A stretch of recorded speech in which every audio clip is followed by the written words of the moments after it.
صباح الخير، كيف راكم؟ لاباس عليكم؟ نبداو على بركة الله في الصلاة على الحبيب كيف العادة. اللهم صل وسلم وبارك على سيدنا وحبيبنا محمد. الاقتراح ديال اليوم هو هاد الساندويتش، هاد كريسبي رول، يعني مشابه اللي كيكون في مطعم طازج. كيجي غزال، كيجي رائع، ما نقولش لكم المذاق ديالو ولا اروع.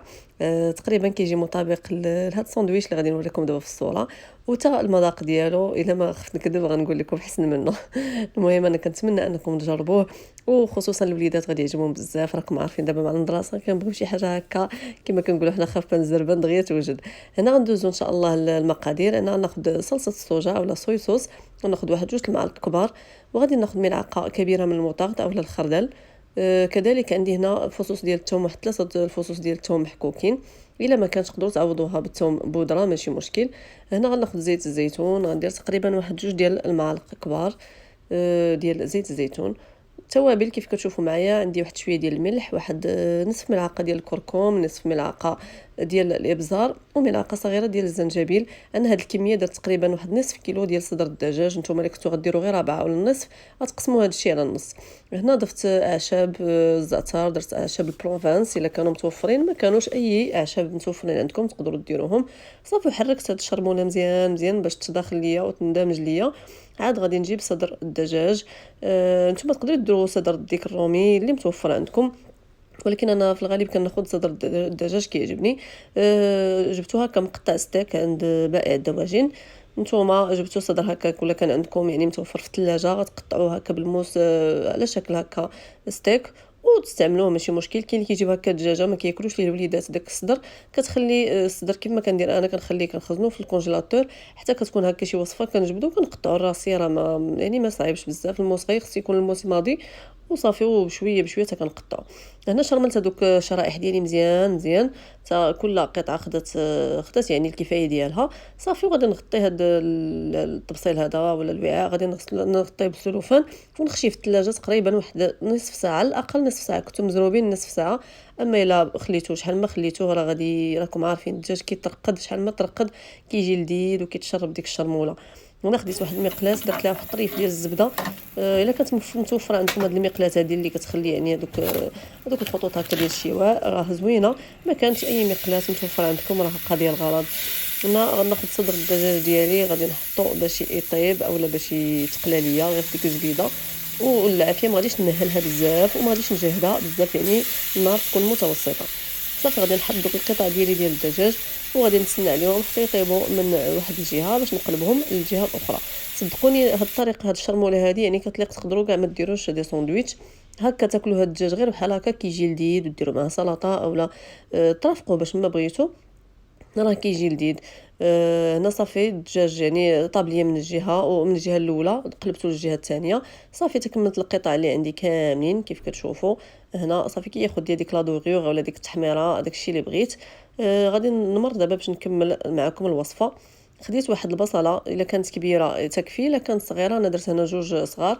غادي نقطعهم هكا شرائح رقيقه رقيقه لان بغيت تعسل لي ماشي تعسل غير المهم بحال هكا كنيت بحال هكا تكاراميليزا، غير هو بلا سكر بلا والو غير بوحده.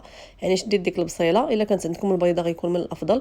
انا كانت متوفر عندي غير الحمراء، درت معها شويه ديال زيت الزيتون مليحه وبزيره وغنديرها فوق النار. يعني وغنبقى نحرك فيها حتى تطيب ليا وتطيح وتدبل وبحال كتعطي واحد النكهه ديال يعني بحال كتكاراميليزا.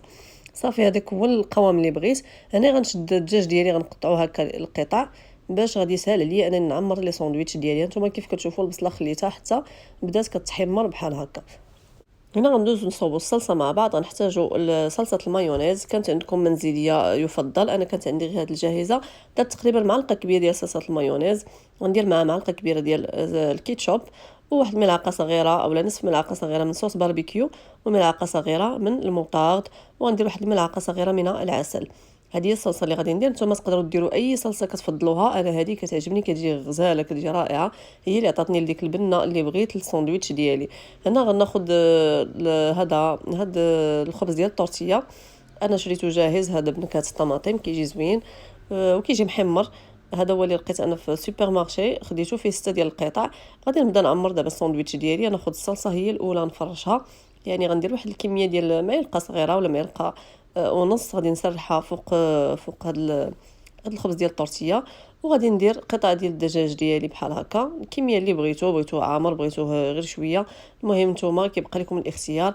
غنضيف شي شويه ديال داك البصل اللي عسلت، وغندير فرomاج ساندويتش اولا الفرomاج المربع، وغادي نكمل بشويه ديال الموتزاريلا. انا عندي موتزاريلا مخلطه بفرomاج حمر اولا الادام. صافي كنبقى نحاول ما امكن انني كندير بحال السيجار. هانتوما انا الاولانيه كانت شويه كانت شويه مخربقه، ولكن ماشي مشكل، الثانيه غادي تكون احسن. هنايا دهنت الصلصه كيف العاده هي الاولى، غادي نضيف الدجاج ثم البصل، عاد غادي نضيف الخليط ديال الاجبان ثم اي جبن كتفضلوا ديروه يمكن لكم ديروه. صافي وكنلوي هادشي اللي كاين، يعني ما كاين ما سهل منها. الا بغيتو تاكلوها بحال هكاك بدون ما تقليوها، بدون ما ديروا ديك العمليه اللي غنوريكم دابا من مورا هذه، يمكن لكم انكم ديروه غير في البريصه صافي وتحطوه يعني كيتكال بنين. انا ضفت ديك الاضافه ديال القلي، يعني كيجي رائع صراحه، كتعطي عاوتاني واحد لوغو. حيت درتو انايا هكا بلا ما يتقلى، ودرتو مقلي صراحه جاني المقلي احسن من احسن من هذا العادي. مي كي قلت لكم اللي كيف ما كيبغيش القليه ولا هذا صافي يقدر يطيبوها في البريصه اولا في الفران ولا في المقلاة صافي ويتناولوا ماشي مشكل. هنا خديت واحد ملعقه ديال الدقيق الابيض، درت معاه واحد كاس لاروب ديال الحليب وخلطتهم مزيان مزيان. اعتذر ضربني شويه البرد. دوزت هذاك الساندويتش في الحليب والدقيق ودوزته في لا شابلور. انا هاد الشابلور مصايبها في الدار، يعني داك الخبز اللي كيشيط ليا دائما ديال الفطور ولا باريزيان ولا هذا، كنشدو كنقرملو في الفران وكنطحنو وكنحتفظ به. الا بغيت نضيف ليه شويه ديال الثومه بودره اولا شويه ديال الاعشاب كيجي رائع بحال ديال الزنقه تماما. هكا كيف كتعرفوا راه حنا فهاد الفتره هذه ديال الغلاء، يعني شحال ما اي حاجه صايبناها في الدار غادي يكون من الافضل.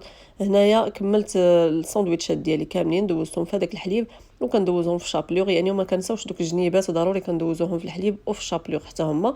صافي راني دايره في هذا الاثناء دايره الزيت كتسخن باش نقلي هاد الساندويتشات ديالي.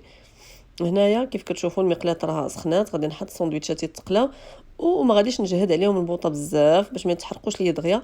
يعني كيف قلت لكم النار تكون متوسطه كيف العاده، وما غاديش نمهل العافيه باش ما يشربوش ليا الزيت.